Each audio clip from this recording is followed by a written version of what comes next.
Perseteruan antara Denny Sumargo dengan DJ Ferny Hassan terus bergulir dan menjadi buah bibir publik dalam beberapa pekan terakhir ini. Kini, giliran ibu Denny Sumargo, Miske, yang angkat bicara terkait perseteruan anaknya dengan DJ Ferny Hassan. Ibu Denny Sumargo meminta DJ Ferny Hassan agar tidak menjadi perempuan murahan. Tak tinggal diam, DJ Ferny Hassan pun membalas sindiran ibunda Denny Sumargo, Miske. Diketahui, Miske mengingatkan Ferny Hassan untuk tak menjadi wanita murahan. Terlepas dari masa lalunya yang buruk, Ferny Hassan diminta bersikap sebagai wanita berkelas. Buat dia si DJ itu, jadilah perempuan yang punya image. Wanita yang berkelas sedikit, ucap Miske, dikutip dari YouTube Intense Investigasi, Senin, tanggal 28 Agustus tahun 2023. Miske tak menampik setiap orang memiliki masa lalu, tetapi masa lalu bisa diperbaiki di masa sekarang. Masa lalumu, kita semua manusia punya masa lalu. Tapi bagaimana kita perbaikin untuk di masa sekarang, tegasnya. Mertua Olivia Allan itu mengingatkan Ferny agar tak bersikap murahan. Jadilah wanita berkelas, jangan jadi perempuan yang murahan, tandas Miske. Dia meminta Ferny menemuinya alih-alih Densu sebagai sesama perempuan. Umpamanya kamu tidak puas, datanglah. Kalau nggak mau datang sama Densu, carilah mamanya. Kita sesama wanita dari hati ke hati. Saya siap buka, tapi kalau kamu sudah begini caranya ya kamu harus tahu komitmennya. Iya kita berhadapan di kantor polisi aja, ucap Miske memperingatkan. Dalam kesempatan yang sama, Miske menyayangkan kasus putranya kembali diungkit Ferny. Ia menilai, kasus ini sudah selesai sejak lama. Ini sebenarnya sudah selesai dan sudah ada buktinya. Tapi orang ini mungkin belum puas atau mau cari sensasi, atau mau cari duit, kita nggak tahu, sindirnya. Seolah menanggapi pernyataan Ibu Densu, Ferny mengunggah kutipan panjang di Instagram. Kutipan itu menyinggung soal wanita murahan. Jangan pernah menilai orang dari segi pekerjaan. Orang bekerja menjadi pemandu karaoke aja belum tentu dia murahan. Kita tidak pernah tahu kehidupan seseorang.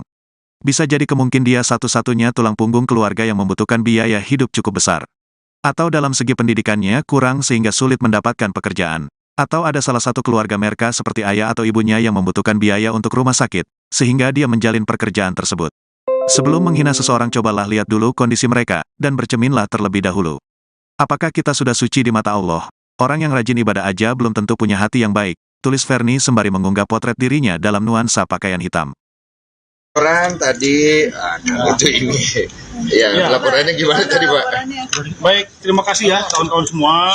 Jadi sehubungan dengan adanya peristiwa lama diangkat lagi ya. Jadi untuk meredam supaya juga ini berproses secara hukum, ada juga saya harus lindungi hak klien saya sehingga atas keputusan dari Om Denny ya, Pak Densu untuk melaporkan, untuk melaporkan atas perbuatan pencemaran nama itu. Ya tadi sudah kita buat laporan, ya. Ini bukti LP-nya. Ini bukti LP-nya ya.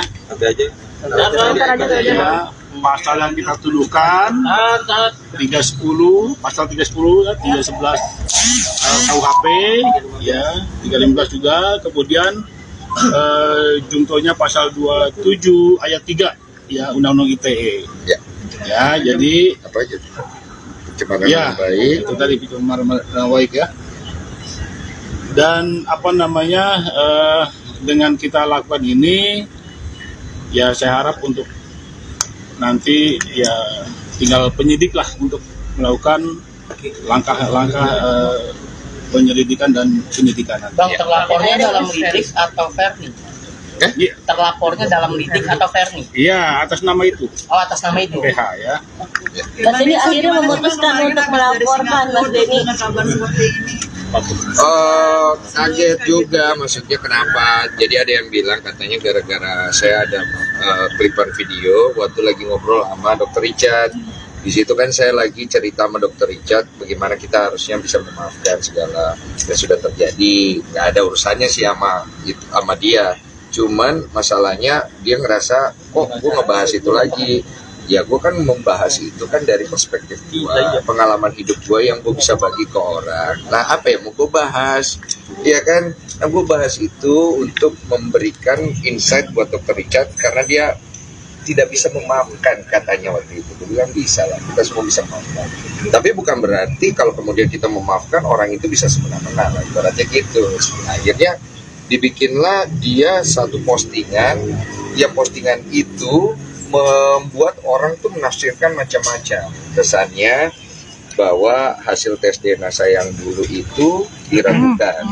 Lembaga Eijkman di bawah RSCM yang kredibilitasnya sudah dari zaman dulu diragukan. Kemudian dia kesannya saya itu tidak berani untuk tes DNA kedua kali. 4 tahun yang lalu di acaranya Pak Hotman Paris, saya waktu itu ditelepon langsung, ditodong dan ditanya, saya jawab iya, tidak ada masalah gitu loh. Cuman kesini-sini kok sama aja nih, begini terus. Ini kapan selesainya sih? Kan bukannya dulu udah beres ya, maksudnya. Nah, ada orang yang bilang, saya kenapa nyinggung dia? Saya nggak mau nyinggung siapa-siapa. Kalau ditanya, apakah saya nyinggung dia ada tujuan untuk supaya buat ngejahatin dia, buat apa? Gitu loh. Kerugian saya udah terlalu banyak. Kalau ditanya berapa banyak kerugian saya, nama kamu hancur sehancur-hancurnya pun tidak bisa mengganti kerugian saya dan mama saya. Berapa banyak air mata saya, berapa banyak air mata mama saya yang kami sudah dihina, moral lu gak bisa ganti dengan berapapun materi lu, gitu loh. Jadi kalau ditanya masalah itu tidak bisa. Yang saya maksud di sini adalah jangan cari sesuatu yang lu sendiri tidak bisa buktikan. Lu mempertanyakan tes DNA yang kedua, berarti lu harus bisa membuktikan tes DNA yang pertama itu tidak benar. Ada sogokan, ada oknum atau tidak, lu harus bisa buktikan itu. Tes DNA kedua, oke, 3, 4, 5 saya mau oke Pak ya, kita harus finish, oke gitu loh. Cuman jangan mengangkat satu isu yang lu gak bisa pertanggungjawabkan, karena ini melibatkan lembaga, melibatkan nama, melibatkan pengacara, melibatkan banyak hal. Edukasi macam apa yang mau dikasih publik ini? Kalau saya dari awal tidak mau tes DNA, ya oke.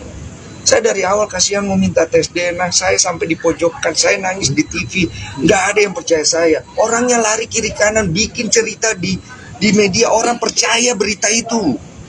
Saya nggak ada yang percaya. Sekarang saya sudah punya keluarga, sudah punya istri, ya kan? Saya sudah punya keluarga istri saya, yang saya juga harus juga jaga. Mereka punya perasaan, saya juga harus bisa bersikap gitu. Terus sikap gimana Pak dengan berita ini dan Cie Olive, mama sendiri gimana Pak? Ya kalau dari istri saya, Cie Olive, dia kan berbesar hati. Dia maksudnya, ya dia ngerti lah, sebelum saya nikah saya udah cerita.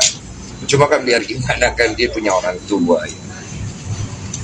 Saya ini kan sedih kadang-kadang. Saya pikir saya ini pengen berusaha untuk menjadi lebih baik. Kasihlah saya kesempatan untuk jadi lebih baik. Tapi kok saya masih diragukan gitu loh. Masa iya saya mau bisa pergi bayar RSCM? Berapa banyak uang gue saat itu mau bayar, dengan uang gue yang sekarang pun gue gak bisa bayar RSCM. Kredibilitasnya tinggi sekali gitu. Terus kemudian bagaimana saya harus mempertanggungjawabkan diri saya sebagai laki-laki kepada keluarga saya, istri saya, keluarga istri saya. Sampai istri saya pernah nanya, yang dulu yang kamu kok nggak laporin dia ya? Kalau itu jelas-jelas dia udah fitnah kamu, udah cemarin nama baik kamu sampai nggak punya kerjaan, kamu itu dihina hampir satu Indonesia. Orang lain tuh sampai masih banyak loh yang jengkel sama kamu sekarang gitu loh. Saya bilang saya kasihan ya, karena dia punya anaknya itu 2 kalau saya nggak salah.